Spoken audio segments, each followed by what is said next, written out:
La tenue d'archer, c'est la base de la sonorité.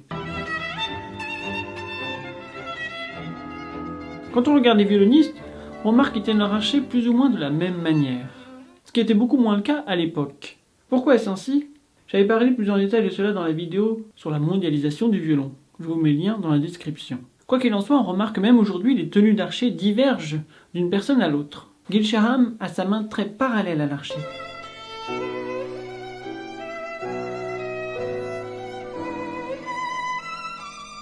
Leonidas Kavakos tient son archer avec sa main très inclinée vers l'index et son poignet très haut.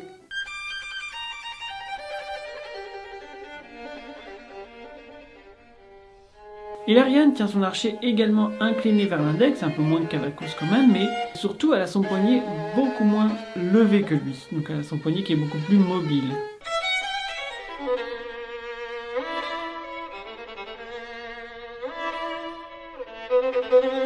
Jack Perman tient son archer la plupart du temps avec seulement 3 doigts.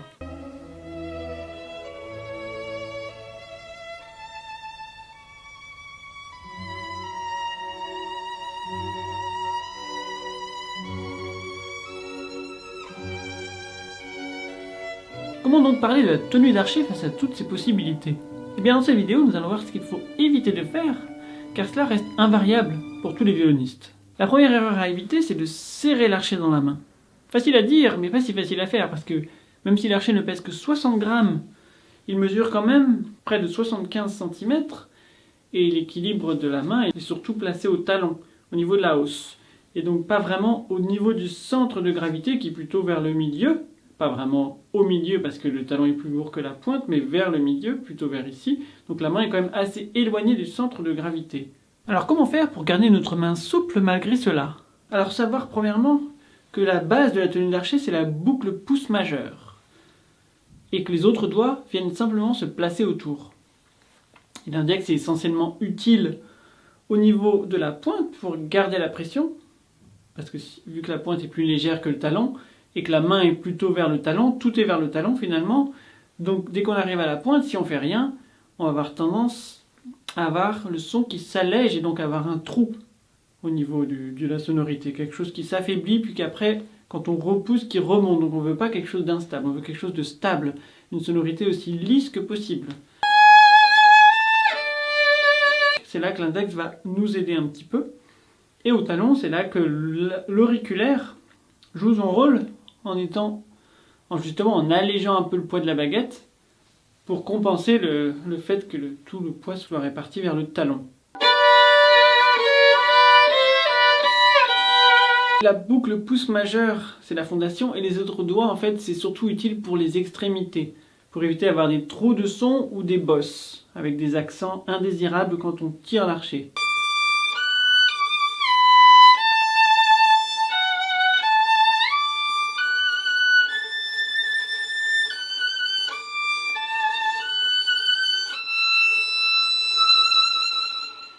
Et la deuxième chose pour éviter que notre main se crispe en portant l'archer, c'est de savoir qu'en fait elle ne le porte pas vraiment, sauf quand il n'y a pas de violon, mais quand il y a un violon, finalement c'est lui qui le porte.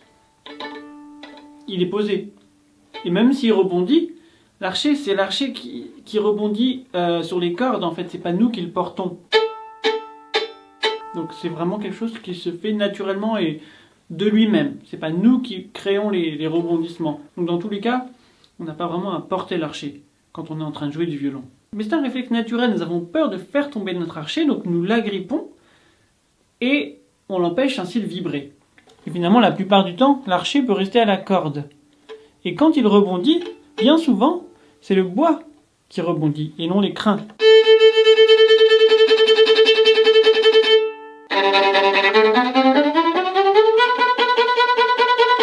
Et donc les crins ne quittent pas vraiment la corde, c'est seulement le bois qui rebondit. Et quand les crins quittent la corde, ça se fait tout seul.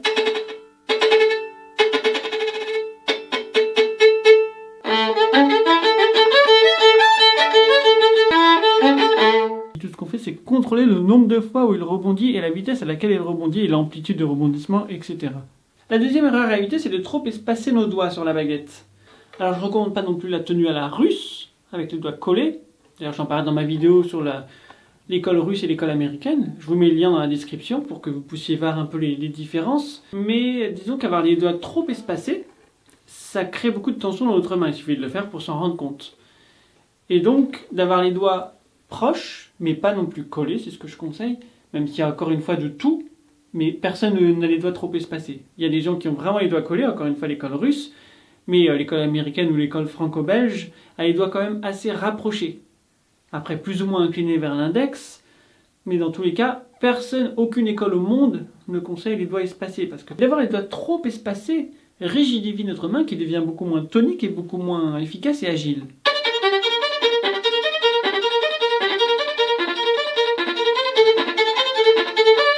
Et comme tout est lié, la souplesse de notre main qui va devenir rigide va rigidifier notre poignet, qui va rigidifier tout notre bras, qui, comme tout ce qui se passe à droite se passe à gauche, qu'on le veuille ou non, ça va rigidifier notre bras gauche, ça va rigidifier nos épaules, ça va rigidifier tout notre buste, et donc finalement on sera beaucoup moins libre juste avec ça.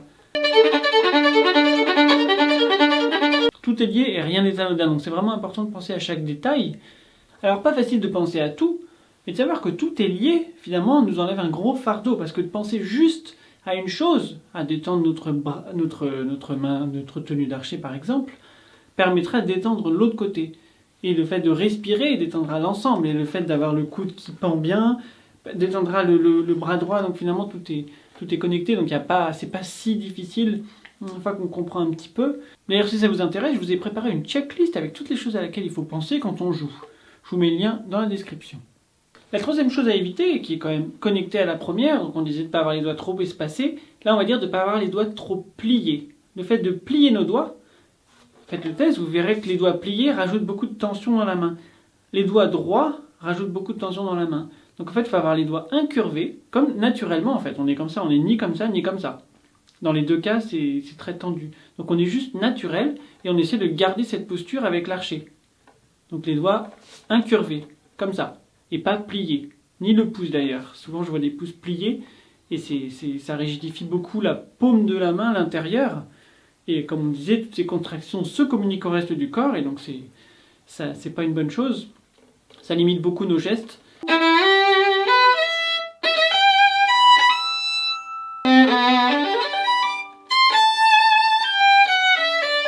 Et d'ailleurs en parlant de tenue d'archer, je vois souvent des violonistes de tout niveau qui tiennent leur archet très bas. Et en fait, le pouce repose sur la hausse, cette partie en bois. Et ce qu'il faut savoir, c'est que si les archetiers ont mis cette poussette en cuir ici, ils connaissent bien les archers du monde entier ont cette poussette, ce cuir ici, et pas ici, pas là. Et c'est parce qu'en fait, ils connaissent bien l'équilibre de la baguette.